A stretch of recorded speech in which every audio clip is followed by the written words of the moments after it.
제가 평생을 진리를 추구해 왔는데요.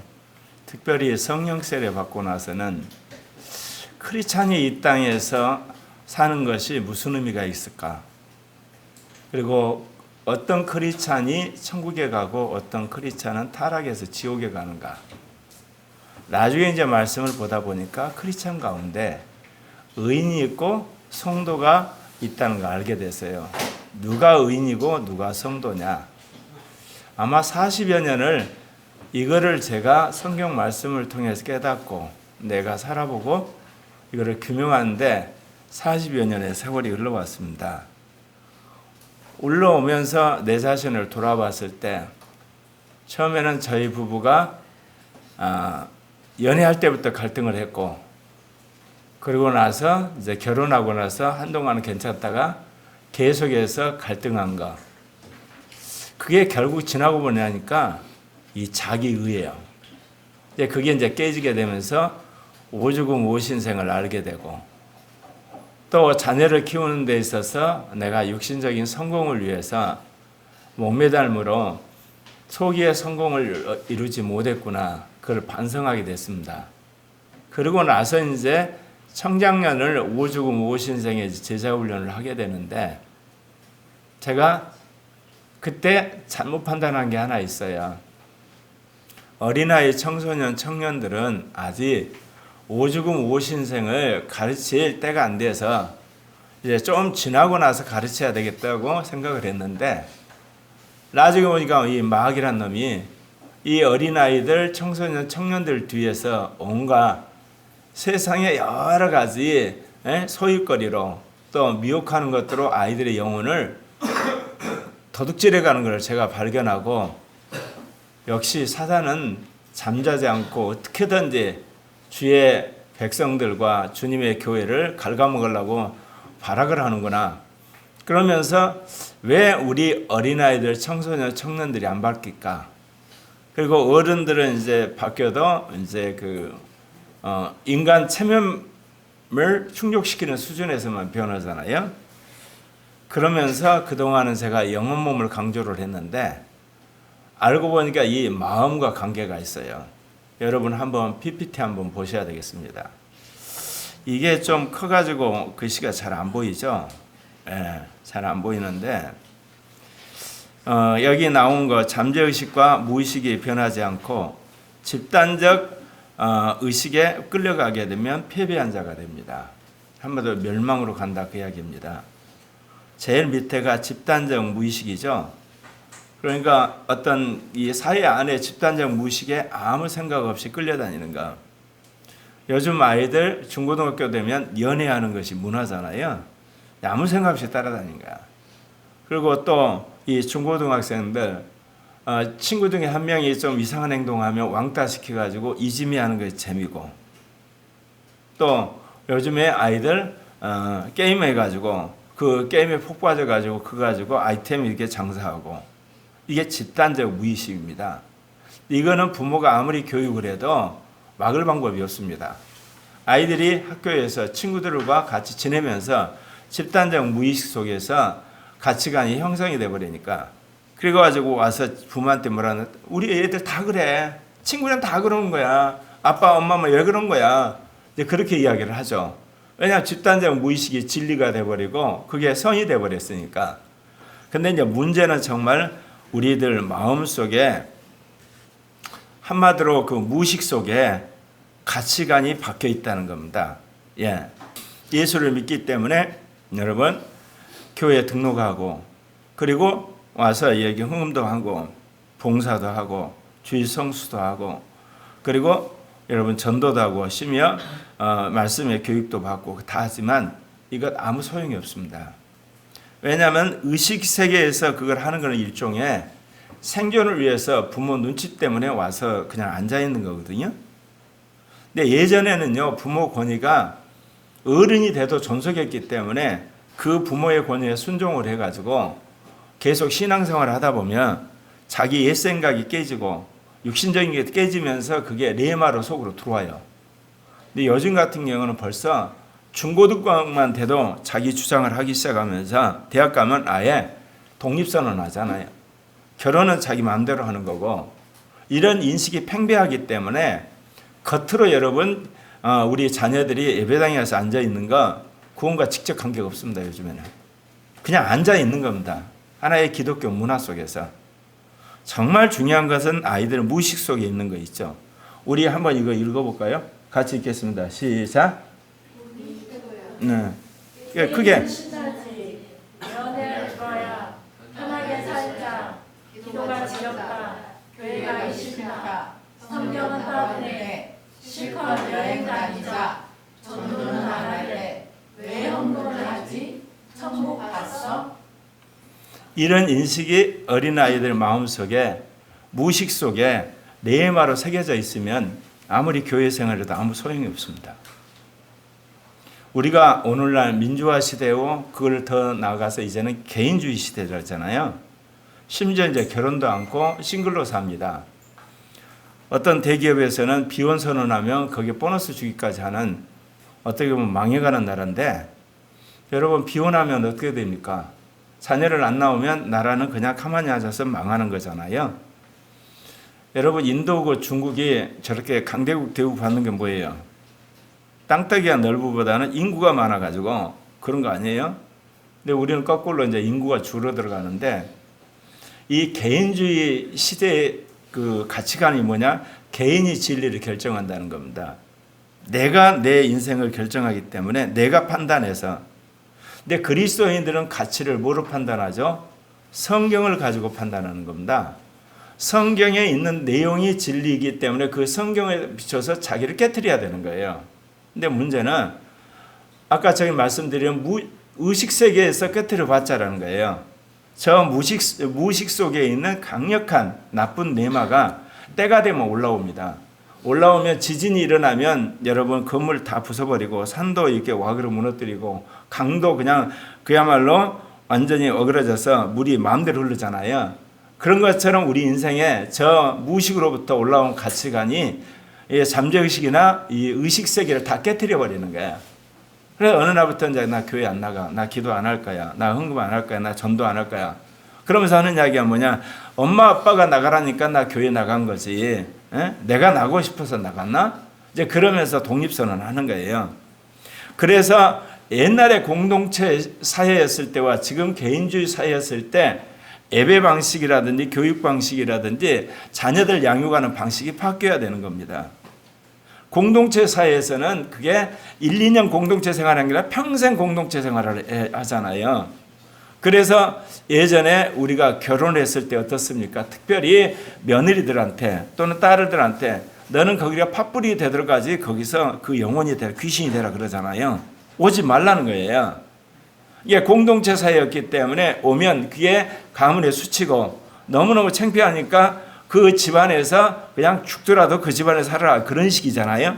공동체 압력이 우리 가치관을 형성하는 중요한 요인이었어요. 근데 지금은 개인적인 판단이 가치를 형성하는 중요한 동인이 되어버렸기 때문에 이 개인적인 가치관을 우리가 끄집어내서 특히 무의식 안에 있는 가치관을 고치지 아니하면 수십 년 신앙생활에도 이단으로 가고 도덕적으로 타락하게 된다는 거죠. 왜냐하면 무의식 안에 있는 것이 어느 날 이제 밖으로 나와가지고 그 사람의 중요한 가치관을 딱 의식세계에 사로잡으면 누구도 못 말리죠. 이제는 개인주의 사회니까 부모도 못 말려요. 그리고 목회자도 못 말리고 이제 그러지 않습니까? 그래서 이제 우리가 제자 훈련을 한다든지 자녀 교육을 할 때 완전히 우리의 방식이 달라야 됩니다. 그건 다름 아니라 우리 아이들의 무의식 속에 어떤 나쁜 가치관이 들어있고 어떤 좋은 가치관이 있는가, 여러분이 기도해서 영적으로나 또는 아이들의 말과 행동을 통해서 캐치를 하셔야 돼요. 그래서 이게 정말 심각하다 그러면 줄기장창 그거를 깨는데 목숨 거셔야 돼요. 왜냐하면 그것이 깨지게 되면 어떤 일이 벌어지냐. 저도 그걸 경험했는데 제 인생 가운데 한 5번 내 안에서 악한 영이 있다는 걸 경험했어요. 근데 언제 악한 영이 있다는 걸 경험하냐면요, 중요한 가치관이 이제 깨지면 그것과 연관된 수많은 나쁜 가치관이 같이 덩어리 붙어 있거든요. 근데 그 나쁜 가치관 뒤에 악한 영이 있어요. 근데 이 두목이 되는 가치관을 그게 주로 이제 그거는 철학이나 이념이나 사상, 잘못된 신학인데 이게 심층 의식, 무의식 속에 있는 건데 이게 팍싹 깨지면 주변에 있는 모든 잘 자란 나쁜 가치관도 다 깨져요. 그러니까 그 안에 숨어있던 악한 영이 정체를 드러내고 저를 떠난 것을 제가 경험했거든요. 그러면 그거 목사님 어떻게 하십니까? 제 마음이 첫째 시원해졌고요. 그 다음부터는 그런 계통의 죄 짓는 것이 없어진 거예요. 그런 계통의 육신의 정욕이 사라져버리는 거예요. 여러분요, 육신의 정욕도요, 올라오니까 하죠. 그거 안 올라오면 하고 싶어도 못해요. 안 올라오는데 어떻게 해요? 그런 걸 제가 대여섯 번 겪으면서 악한 영들이 무식 속에 있는 악한 이게 레마 속에 숨어서 계속해서 우리로 하여금 그냥 잡아당긴 거 있잖아요. 우리로 끌어당기고 자꾸 미혹을 해가지고 주저앉히는. 그러니까 자기가 노력을 하지만 의식세계에서 지금부터 이제 오늘부터 나 새벽기도 나올란다. 아니면 내가 주일성수해야 되겠다. 아니면 헌금해야 되겠다. 나 전도해야 되겠다. 큐티해야 되겠다. 의식세계에서 결정을 해도 무의식속에서 그냥 잡아당겨버리는 거야. 그러면 퍼져버리는 거예요 이게. 그 무의식속에서 이걸 여러분 콱 찔러버리면 기분 상해갖고 나네 그래 울고. 무의식속에 있는 가치관이 있다고 하면서 너 그거 뭔 짓을 해 그거 한다고 해서 돈이 생기냐? 그리고 딱 하면 그렇지 안 해. 이렇게 되는 거예요 여러분. 그러면 여러분 이러한 우리의 무의식 세계를 고치러 오신 분이 누구시죠? 성령이세요 여러분. 성령만이 우리 무의식을 고칠 수가 있어요. 그러니까 세상 사람은 근본적인 변화 자체가 불가능해요 여러분. 참 좋고 참 어떻게 보면 나이스하고 참 인격적인 것 같지만 변화가 불가능해요. 그 단적인 예가 뭐예요? 하나님 없다 그러지 않습니까? 예수 뭐 하려고 믿냐 그러잖아요. 성령? 아예 개념도 없어요. 성령 일 생각을 안 하잖아요. 그러니까 자기가 실은 뭐냐? 피조물 가운데 왕인 거예요. 그런데 성령 받고 난 사람에게서는 어때요? 하나님을 아버지라 부르잖아. 그래서 모든 만물을 창조하시고 인도하시는 그 아버지를 위해서 나는 살아야 되겠다. 그런 이제 가치관을 갖게 되는 거 아니에요?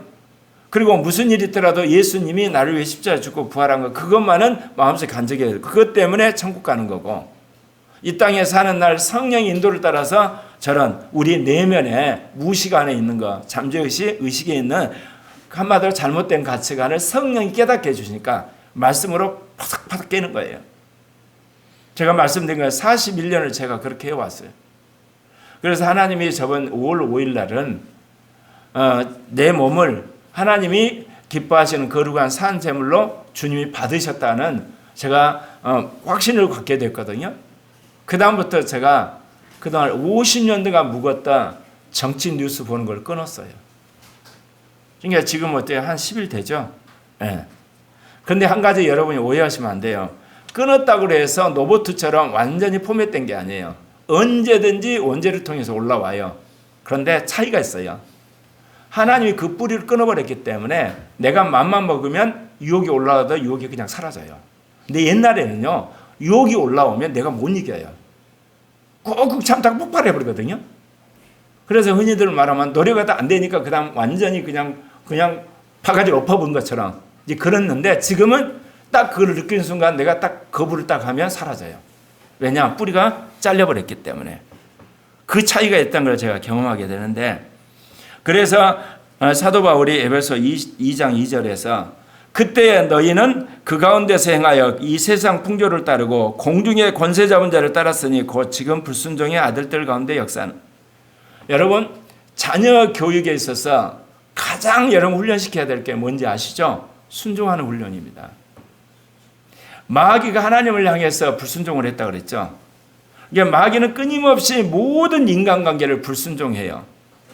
좀 있으면 제가 이제 부모와 자녀를 혁명적으로 변화시키는 십계명에 대해서 이제 말씀을 드릴 건데 그 중에 하나가 권세에 대한 훈련하는 겁니다. 예. 그래서 오늘 여러분들에게 십계명에 비추어서 제가 부모와 자녀를 혁명적으로 변화시키는 십계명에 대해서 한번 써봤어요. 첫 번째요. 인생의 목적은 하나님을 사랑하는 것이다. 그리고 하나님의 사랑은 예배로 표현되는 거다. 우선적으로. 왜냐하면 하나님은 예배 받으시기에 합당한 분이고 그분은 우리의 찬양과 경배를 받으시기에 합당한 분이기 때문에 하나님이 만물과 인간을 지으셨기 때문에 피조물의 우리는 당연히 하나님만 섬기는 건 마땅합니다. 특별히 피조물을 하나님처럼 섬기게 되면 그 본인은 물론이고 가문 대대로 망합니다. 제가 지금까지 우상 숭배하는 집안에서 정신병자 나오고 그리고 또 수많은 악한 영에 시달린 귀신 들린 사람이 있는 걸 제가 봤어요. 중국에 선교 갔을 때도 그래요. 제가 이제 그 사정을 모르잖아요.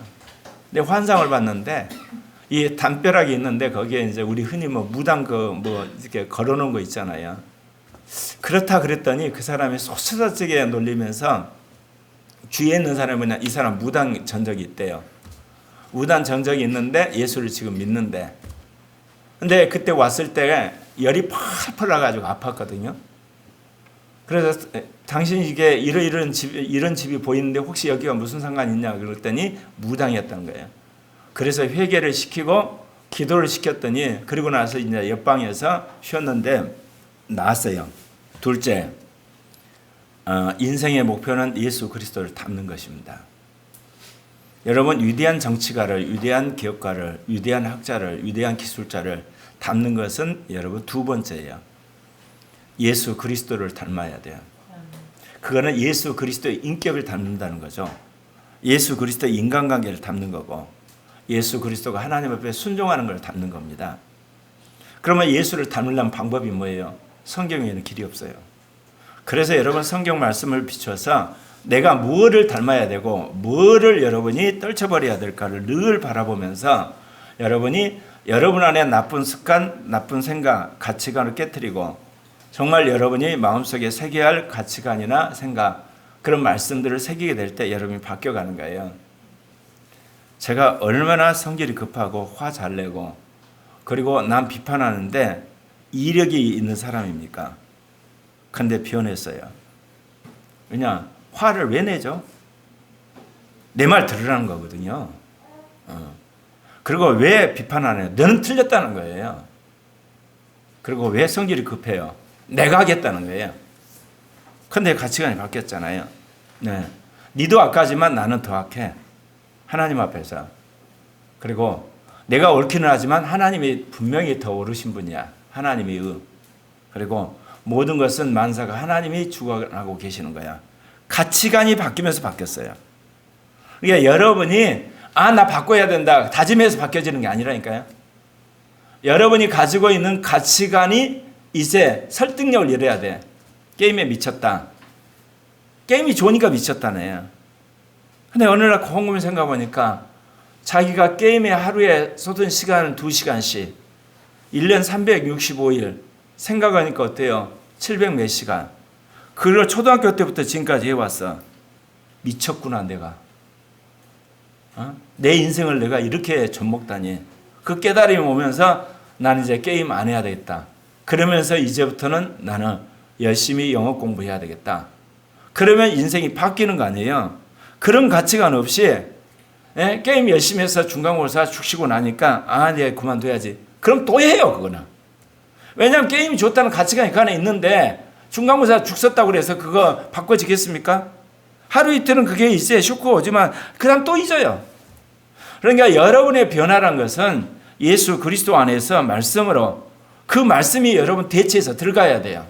기존에 있는 가치관을 대체해서 들어가야만 바뀌는 거예요. 안 들어가면 여러분 오락가락 하다 끝나요. 세 번째, 제가 여러분한테 정말 자신 있게 할 수 있는 이야기. 인생의 스승은 마음에 오신 성령이세요. 이날까지 41년 동안 오뚜기처럼 제2종교개혁을 부르짖으면서 올 수 있었던 거, 나한테 사람이 있었나요? 돈이 있었나요? 권력의 빽이 있나요? 언론에서 매스컴 탔나요? 누가 이게 나한테 인정해 준 게 있나요? 성령이 저를 인도해 오신 거거든요. 그리고 필요할 때마다 진리를 깨닫게 하시고 말씀하세요. 그래서 나는 잘 모르겠어요. 돈에 관한 믿음이 별로 없어요. 요즘에 돈도 중요하다 그래서 기도를 하고 있는데 진리에 관한 성령은 틀림없이 해답을 준다고 하는 100% 믿음이 있어요. 이게 사람 체험마다 다른 것 같아요. 신 목사님은 기도하면 꼭 응답한다는 믿음이 있어요. 저는 진리를 구하면 꼭 주신다는 믿음이 있는데 성령이 최고의 스승이에요. 무엇이든지 여러분 성령한테 물어보셔야 돼요. 근데 처음에는 성령이 테스트 아니라고 침묵하세요. 나를 이용하려고 그러냐? 내가 이용 안 당해. 가만히 계세요. 근데 여러분의 진정성이 확인된 순간부터 성령은 여러분을 말씀하세요.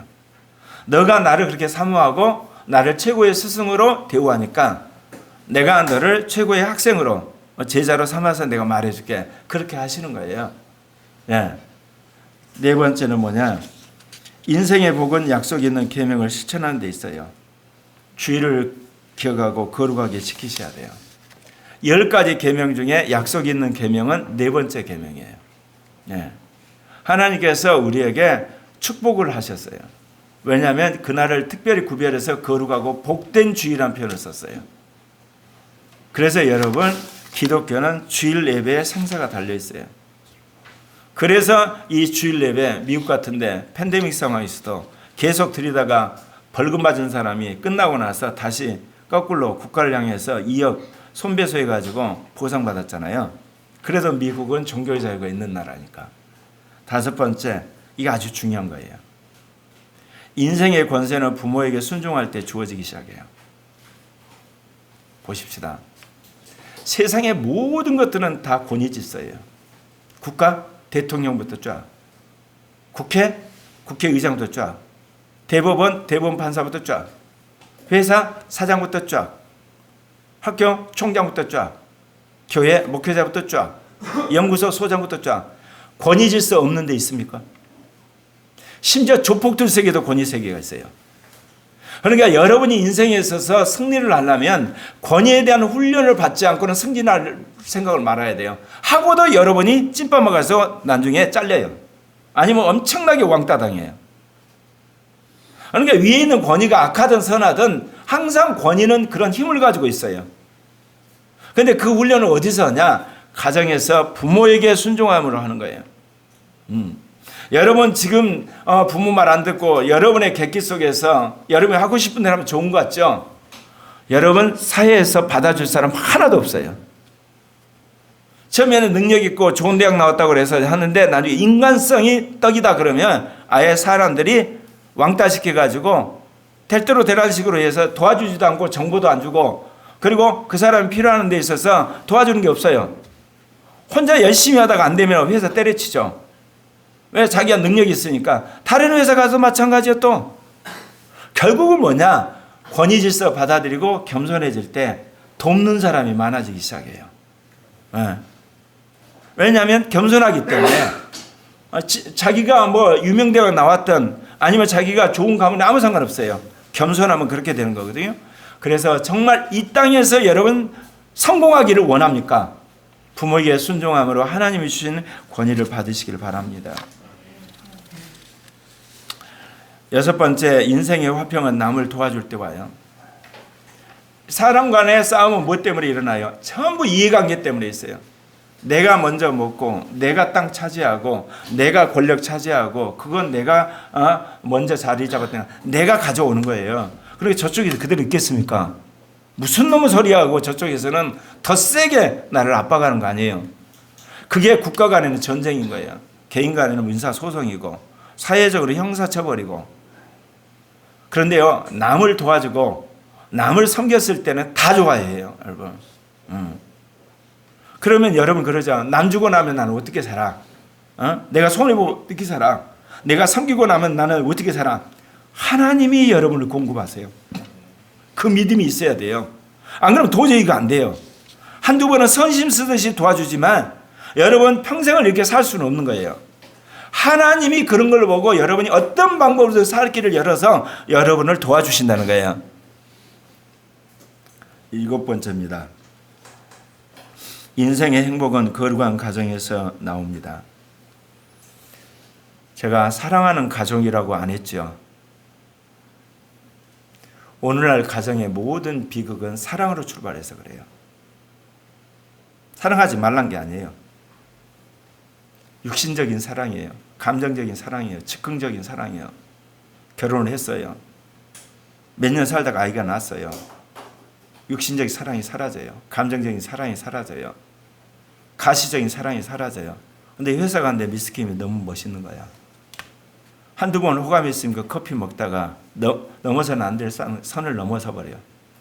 그러면서 그 여자하고 감정이입이 되고 인생의 행복을 맛본다고 하면서 이혼하잖아. 여러분, 행복한 가정은 거룩한 가정인 거야.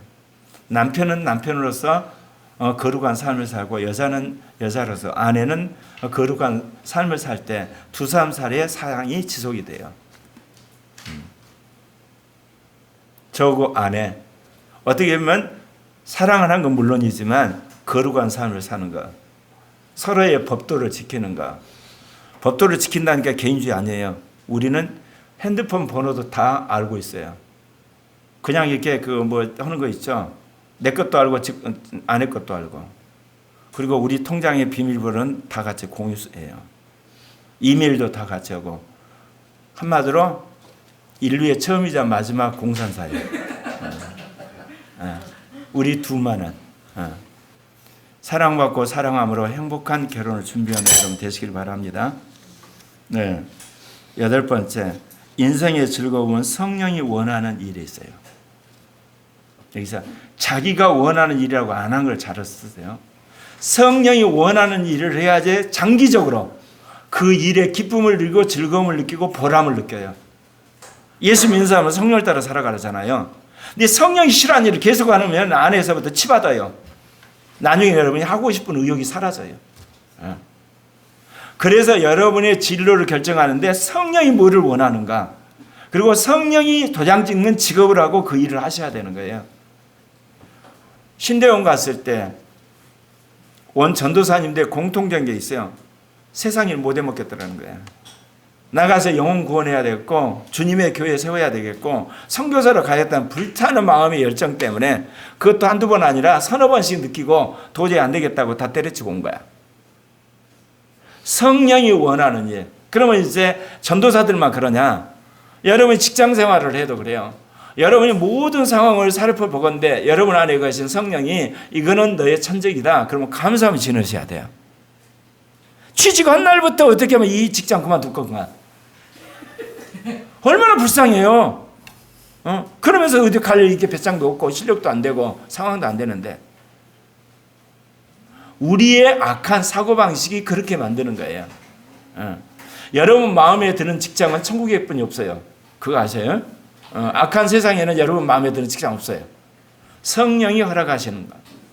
네. 그래서 구하고 연구하고 노동하는 자가 되십시오. 구하는 게 즐겁고 여러분 연구하는 게 즐겁고 노동하는 것이 즐거워야 돼요. 사람들이 참 이상해요. 김연아는요.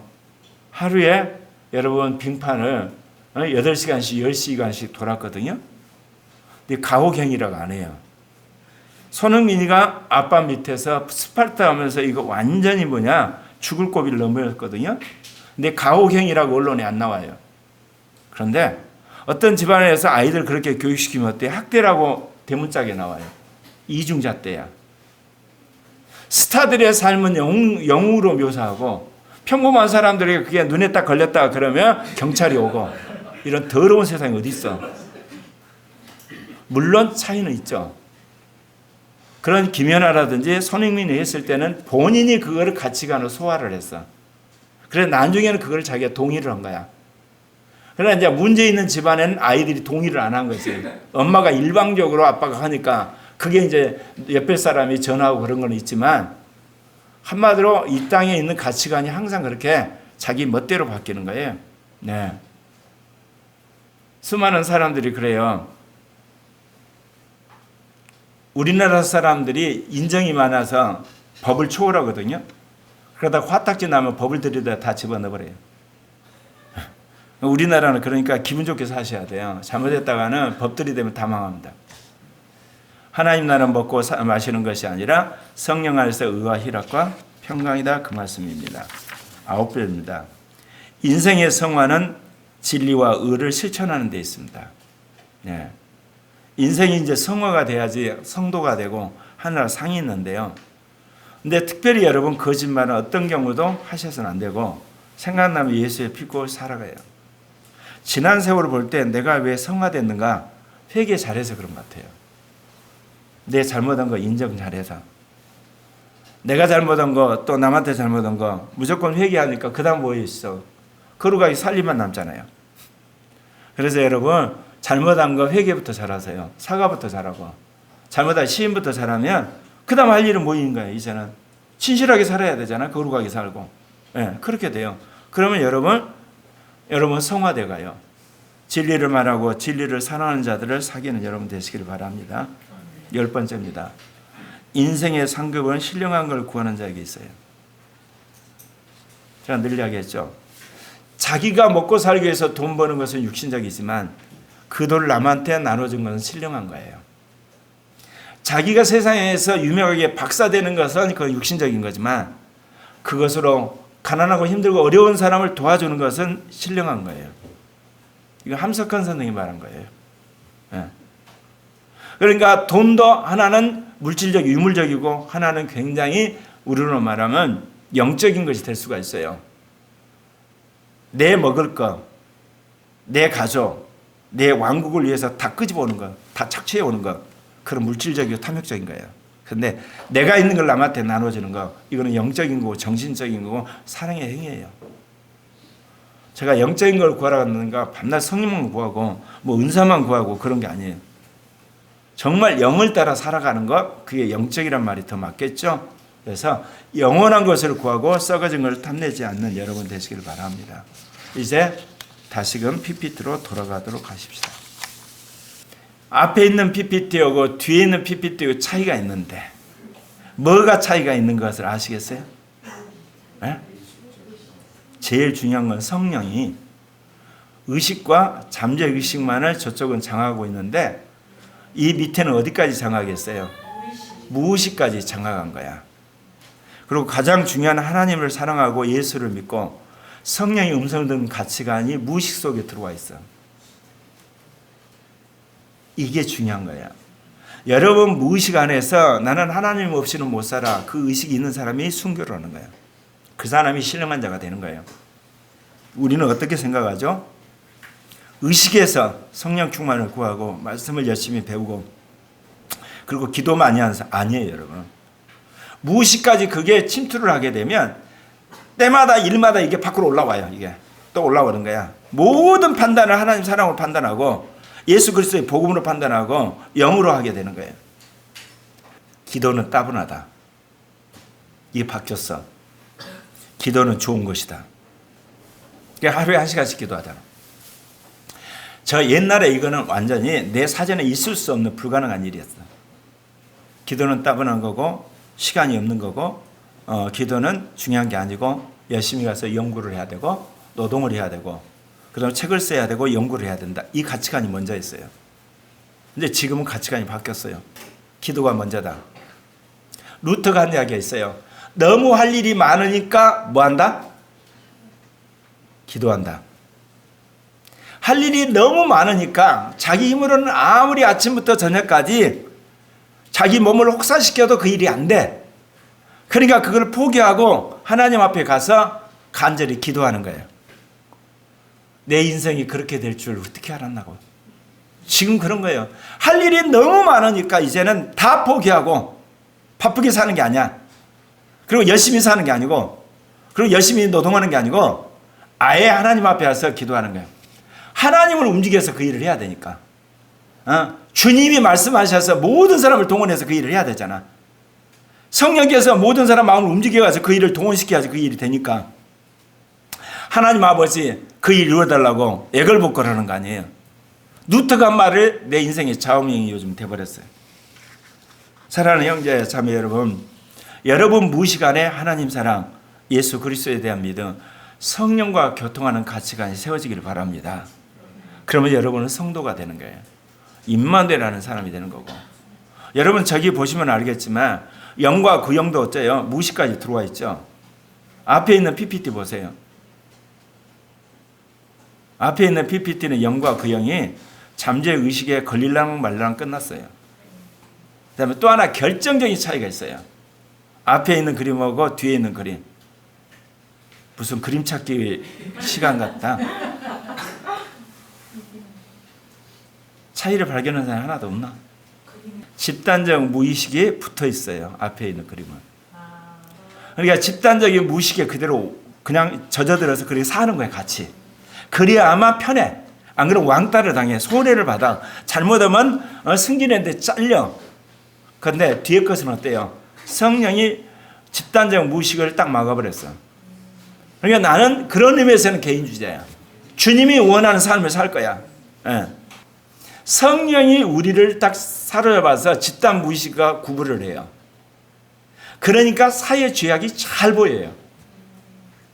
그리고 성령이 내 마음속에서 정말 성경 말씀대로 살고자 하는 의지를 주기 때문에 이걸 구분해서 살거든요. 지금은 그래도 굉장히 사회가 좋아진 사회예요. 요즘에는요, 예수 믿는 며느리가 와서 제사 안 지겠다 해도 옛날 같으면 부모들이 아들한테 말해서 며느리 훈련시키라 그러잖아. 정 안 되면 협박해서 이혼시켜 부르는데 지금 어때요? 거꾸로. 며느리가 이혼할까 걱정을 하잖아. 시어머니들이. 그만큼 어떻게 보면 개방적이고 민주적인 사회가 왔는데, 제가 말한 그런 개인주의로 말한 게 아니고 이 민족, 사회에 대한 집단적 무의식, 그거를 여러분이 이기셔야 돼요. 이 한국의 무의식 중에 대표적인 게 뭐냐? 거짓말을 집단적으로 해요. 거짓말. 특히 정치적으로는요, 두 쪽으로 딱 쪼개져 가지고 무지막지하게 거짓말을 해요. 그러니까 한쪽 말만 들으면 그 사람은 나중에 문외화가 돼요. 한쪽 말만 들으면. 양쪽을 들으셔야지. 그리고 또 하나, 여러분들 한국 사회에 가장 어떻게 보면 집단적 무의식이 음란해져 가는가? 이게 완전히 뭐죠? 집단적 무의식이야. 거짓말하는 거, 음란한 거. 그다음에 정치적 편향성. 이런 집단적 의식에서 여러분 깨어나셔야만 돼요. 그래야만 여러분이 거룩한 자가 되고 하나님이 기뻐하는 자가 됩니다. 그런데 집단적 무의식 속에서 여러분 생존하려면 어때요? 침묵하는 훈련을 해야 돼요. 대다수 사람이 가는 의견과 다르게 여러분 혼자 톡 튀어나면 모난동 딱 때리듯이 그거 어쩔 수가 없어요. 그러니까 여러분이 그냥 침묵해서 묻어서 그냥 사세요. 일단은. 그리고 여러분이 이제 장이 되었을 때, 그리고 준비돼 가지고 그런 잘못된 불합리한 것들, 그 잘못된 전통들 여러분이 화끈하게 뜯어 고쳐버리세요. 네. 주님이 그때까지 유보하는 거 인정하세요. 왜? 아까 이야기했잖아요. 권세에 순종하는 사람이 권위자가 돼요. 그러니까 그때 여러분이 불만 있고 화가 나고 말도 안 된다 하더라도 인생이 다 악한 것이지 뭐. 그러면서 여러분 실력을 닦고 거룩해지고 여러분이 때가 되어서 확실한 포지션을 장악했을 때 일소해버리세요. 예, 그러면 하나님이 너무너무 기뻐하실 겁니다. 예, 오늘 여러분에게 이 말씀을 하면서 이제 참고로 여러분에게 오은영 박사 십계명을 말씀드리려고 그래요. 일반 계시 영역이니까 자녀 교육할 때 참고를 해서 자녀 교육의 스킬로 사용할 필요가 있습니다. 첫 번째, 아이 말을 중간에 끊지 마세요. 이 부모의 특징이 있어요. 부모가 하고 싶은 말이 너무 많은 거야. 자녀 말이 틀렸어. 이게 끊고 부모가 주입을 시키는데 그래봤자 아무 소용이 없어요. 아이는 자기가 거절당한다는 생각에 마음에 이미 딱 닫아버렸어. 그 아이를 놓고 부모가 뭐라고 이야기해도 그게 들어가겠습니까? 안 들어가죠. 그래서 아이가 말을 하면 끝까지 듣는 부모가 되십시오. 두 번째, 따뜻한 눈길로 바라봐 주세요. 예수를 믿다 보면 우리가 계명대로 살아간다고 해서 자꾸 율법적으로 아이를 대해요. 영과 마음을 안 살피고. 그러니까 자연적으로 어떤 행동이나 말에 대해서 통제를 하려고 그러죠. 그러니까 눈이 쌍심지켜지듯이 올라가지 부드럽게 눈길이 갈 리가 없어요. 그건 다 엄마 아빠가 안 죽어서 그래요. 뭐 아이만 악하나? 자기는 더 악하지. 왜 아이만 악하다고 생각해? 자기도 악한데? 그걸 알면 아이를 따뜻한 눈길로 봐주세요. 세 번째, 여러 사람 앞에서 나무라지 마세요. 요즘처럼 개인주의 사회 속에서 가장 중요한 가치관이 뭐예요? 사람들에게 인정받는 개인주의예요. 근데 여러 사람한테 이제 있는 데서 나무라무를 당하면 아이가 그때 쇼크를 평생 기억을 해요. 그래서 그때 엄마 아빠에 대한 한마디로 상처가 계속 남아있어서 훗날 이야기하면서 울면서 그 이야기 하는 거야. 백화점 갔는데 그때 내가 잘못해가지고 바지에다 오줌 쌌는데 엄마가 엄청나게 야단쳤어. 응? 나 그거 도저히 이길 수가 없는 거야. 그럴 수도 있는 건데 그거 너무했어 그때 뭐. 예를 들면 그런 것들. 네 번째, 이 사람 가치관은 우리 달라. 때리지 마세요. 나는 이거를 어떻게 하면 화풀이 하지 마세요. 그렇게 하면. 화풀이 하지 마세요. 화풀이. 나는 분명히 이야기해요. 어른들은 말 안 들으면 어디도 보내요? 어른들은 말 안 들으면 돈 내라 그러잖아. 돈, 벌금. 벌금으로 도저히 안 되는 중재는 어디예요?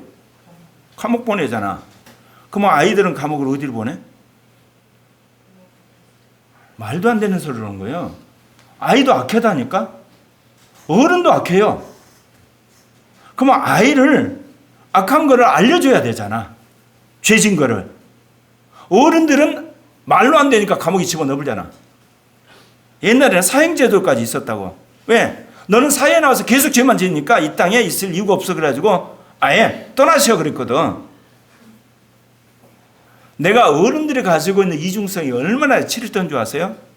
새벽 설교 때 그런 이야기 했어. 여자의 인권을 존중해라. 그건 뭐예요? 낙태권. 그러면서 그 인간들이 또 버젓이 뭐라고 그래요? 사형제도 폐지하라 그래요. 보수적인 사람이 하는 게 아니에요. 아니 사형제로 폐지하면 낙태 그것도 폐지해야 될 거 아니에요. 여러분 인간은 절대로 선하지 않아요. 논리적이지도 않아요. 여러분 일관되지도 않아요. 자기 편한 대로 하는 거예요. 우리나라에 새끼만 먹어서 죽어간 사람이 얼마나 많은데 진짜 할 일 없으면 그거 좀 찾으면 되잖아. 전체 데이터 따져봐갖고 그건 있거든요. 연락이 안 된다든지 무슨 우편물이 반송되다니. 그런 사람이 아마 전국적으로 몇만 명 될 거라고. 왜 그런 운동하고 반려견 운동이나 하고 있어? 왜 인간을 사랑하냐고. 그래놓고 어때요 또? 누구 이게 먹을 것이 없어서 죽은 사건이 있다 그러면 치면 대서 특별해가지고 뭐 복지 체계를 뭐 정비하더니 했다가 시지부지야. 미안한 이야기지만 나는 반려견 운동보다 이 시대에 굶어 죽고 외로워서 죽는 사람 돌보는 운동이 더 중요하다고 생각하는 사람이야. 그래서 반려견 운동한 사람은 그 운동을 같이 하면 내가 오케이해. 오케이. 당신은 참 균형 잡혀 있다. 다섯 번째, 그렇다고 버릇없이 키우지 마세요. 대번에 그 이야기 했잖아요, 제가. 버릇없는 아이를 어떻게 고쳐? 그러다가 어느 날 엄마가 그걸 알게 된 거예요. 뭐 어떻게 알게 됐냐? 그 아이를 백화점이나 이런 문화센터에 아이를 입학을 시켰는데 선생님들이 학을 떼고 안 받아주는 거야. 그때서야 자기 아들이 잘못됐다는 걸 안 거야. 그리고 저번 날 와서 2-3시간인가 상담을 했어. 어떻게 부모가 그렇게 문제가 되도록 몰라. 그럼 뭔 이야기하면 또 삐지고 말이야. 어린이집 바꿔불고. 버릇없는 아이. 고치는 방법, 아이도 대가를 치러야 돼요. 여섯 번째, 지키지 못할 약속은 절대로 하지 마세요. 나는 절대로 하지 말란 자체를 절대로 하지 마세요. 약속해. 했는데 피치 못할 상황에서 못 지켰어. 그러면 정확하게 이유를 대서 사과를 해. 그리고 응분의 대가를 지불해. 예를 들면 왜 아빠가 이게 약속 엄마가 못 지켰으니까 예를 들면 파티를 해준다든지 뭐를 이게 얘가 어디에 놀러 간다든지 영화를 본다든지 여러분 약속 지킬 수 있는 사람이 누가 있나요? 중산층, 대학 나오고 아파트에 살고 자가용 있고 모든 거 갖춰진 일부 가정만 이거 할 수 있지 못해. 안 그렇습니까? 일곱 번째, 아이가 할 수 있는 일을 대신 해주지 마세요. 오은영 박사 10계명 중에 내가 제일 와닿는 게 이거야. 아이가 할 수 있는 일을 대신 해주지 마세요. 왜냐하면 아이는 시행착오를 스스로 배우는 기회예요. 네. 여덟 번째 나오네. 자녀에게 사과하는 것을 부끄러워하지 마세요. 이것도 마음에 드는 거야. 피차 너나 나나 다 죄인이다. 은혜를 먼저 받은 엄마 아빠가 먼저 사과할게. 그런데요, 아이들은요, 부모는 아이들 용서 안 해도 아이들은 부모를 용서해요. 왜냐하면 아이들은 부모에 대한 좋은 감정이 기본적으로 있어요. 근데 부모는 아이에 비해서는 더 나쁜 감정이 있어. 똥 질질 싼 거, 그 다음에 저 고려청자 깬 거, 그 다음에 저 유리창 깬 거, 나가가지고 뭐 부딪혀가지고 병원 데리고 간 거. 그러니까 어리다는 생각은 없고 머릿속에는 얘 때문에 한숨 쉰 일만 있기 때문에. 근데 아이는 그거 까마도 있고 무조건 엄마 아빠가 좋은 거야. 그러니까 사과하면 아이들은 받아들이고 잊어버려요. 그러니까 걱정 없이 여러분 사과하세요. 9번째, 아이가 엄마 아빠 정말 미워하고 화낼 때 속상해하거나 같이 화내지 마세요. 제일 나쁜 엄마 아빠, 나도 너 미워. 그러면 안 키우겠다는 거잖아. 10번째, 아빠들은 아이와 보내는 시간의 양보다 질을 더 신경 쓰세요. 이건 너무 추상적이야. 아이에게 감동 주는 시간을 보내야 돼. 그게 얘한테 내 말을 주는 시간. 그러면 아이가 그거 평생 기억해. 나 아빠랑 그때 롯데백화점 가가지고 그 바이킹 탔어. 두고두고 그 이야기 하는 거야. 예를 들면 아빠가 출장 가가지고 이번 예를 들면 그 내 생일 때는 엄마하고 쓸쓸히 지내려고 하는데 아빠가 그 먼 뒤 비행기 타고 와서 내 예를 들면 생일 축하 케이크 가지고 왔다. 그러면 이게 감동을 확 먹는 거야 이게. 그러니까 감동을 먹게 해가지고 몇 번만 감동을 주면은 얘는 나를 사랑한다는 생각이 들어버려가지고 나머지는 중요한 게 아니야. 예. 감동을 먹게 해야 돼요. 무슨 말인지 이해가시죠? 예. 그래서 오은영 박사 한 이야기는 우리가 자녀를 키우는 스킬을 이야기한 거고, 제가 한 이야기는 근본적인 크리스찬으로서 이 땅에서 이기는 자가 되는 길을 여러분에게 말씀드린 겁니다. 자, 기도 제목 우리 같이 읽도록 하겠습니다. 네. 시작. 1. 2. 3. 무식에 숨어 있는 악한 영을 쫓아내게 하소서. 아멘. 기도하겠습니다.